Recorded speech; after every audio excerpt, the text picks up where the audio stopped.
ओम नमश्चंडिकायै। अथ 10वां अध्याय। मैं मस्तक पर अर्धचंद्र धारण करने वाली शिव शक्ति स्वरूपा भगवती कामेश्वरी का हृदय में चिंतन करता हूँ। वे तपाए हुए स्वर्ण के समान सुंदर हैं। सूर्य, चंद्रमा और अग्नि ये ही तीन उनके नेत्र हैं तथा वे अपने मनोहर हाथों में धनुष, बाण, अंकुश, पाश और शूल धारण किए हुए हैं। ऋषि कहते हैं, राजन, अपने प्राणों के समान प्यारे भाई निशुंभ को मारा गया देख तथा सारी सेना का संहार होता जान शुंभ ने कुपित होकर कहा, ओ दुष्ट दुर्गे, तू बल के अभिमान में आकर झूठ मूठ का घमंड न दिखा। तू बड़ी मानिनी बनी हुई है, किंतु दूसरी स्त्रियों के बल का सहारा लेकर लड़ती है। देवी बोली, अरे ओ दुष्ट, मैं अकेली ही हूं। इस संसार में मेरे सिवा दूसरी कौन है? देख, ये मेरी ही विभूतियां हैं, अतः मुझ में ही प्रवेश कर रही हैं। ऋषि कहते हैं, तदनंतर देवी और शुंभ दोनों में सब देवताओं तथा दानवों के देखते देखते भयंकर युद्ध छिड़ गया। बाणों की वर्षा तथा तीखे शस्त्रों एवं दारुण अस्त्रों के प्रहार के कारण उन दोनों का युद्ध सब लोगों के लिए बड़ा भयानक प्रतीत हुआ। उस समय अंबिका देवी ने जो सैकड़ों दिव्य अस्त्र छोड़े, उन्हें दैत्यराज शुंभ ने उनके निवारक अस्त्रों द्वारा काट डाला। इसी प्रकार शुंभ ने भी जो दिव्य अस्त्र चलाए, उन्हें परमेश्वरी ने भयंकर हुंकार शब्द के उच्चारण आदि द्वारा खिलवाड़ में ही नष्ट कर डाला।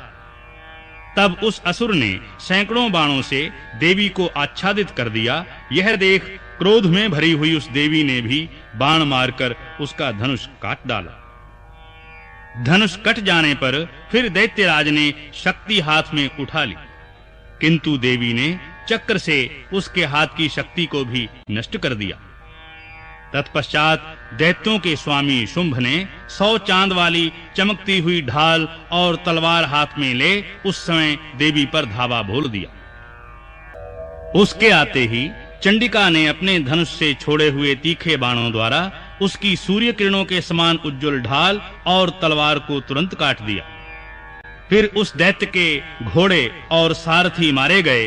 धनुष तो पहले ही कट चुका था, अब उसने अंबिका को मारने के लिए उद्यत हो भयंकर मुदगर हाथ में उठा लिया। उसे आते देख देवी ने अपने तीक्ष्ण बाणों से उसका मुदगर भी काट डाला। इस पर भी वह असुर मुक्का तानकर बड़े वेग से देवी की ओर झपटा। उस दैत्यराज ने देवी की छाती में जोर का मुक्का मारा। तब उस देवी ने भी उसकी छाती में एक चांटा लगा दिया। उस समय दैत्य और चंडिका आकाश में लड़ने लगे। उनका वह युद्ध पहले सिद्ध और मुनियों को विस्मय में डालने वाला हुआ।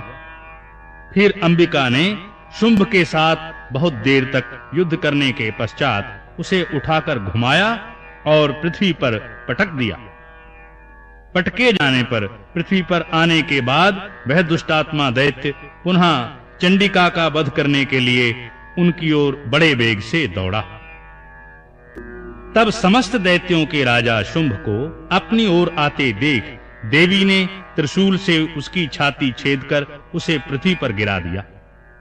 देवी के शूल की धार से घायल होने पर उसके प्राण पंखेरु उड़ गए और वह समुद्रों, द्वीपों तथा पर्वतों सहित समूची पृथ्वी को कंपाता हुआ भूमि पर गिर पड़ा। तदनंतर उस दुरात्मा के मारे जाने पर संपूर्ण जगत प्रसन्न एवं पूर्ण स्वस्थ हो गया।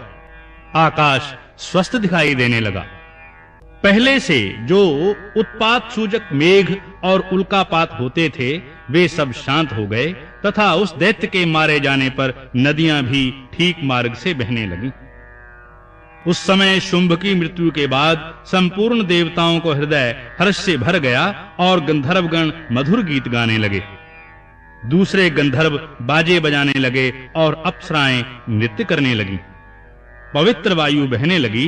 सूर्य की प्रभा उत्तम हो गई। अग्निशाला की बुझी हुई आग अपने आप प्रज्वलित हो उठी तथा संपूर्ण दिशाओं के भयंकर शब्द शांत हो गए। इस प्रकार मार्कंडेय पुराण में सावर्णिक मनवंतर की कथा के अंतर्गत देवी महात्म्य में शुंभवध नामक 10वां अध्याय पूर्ण हुआ।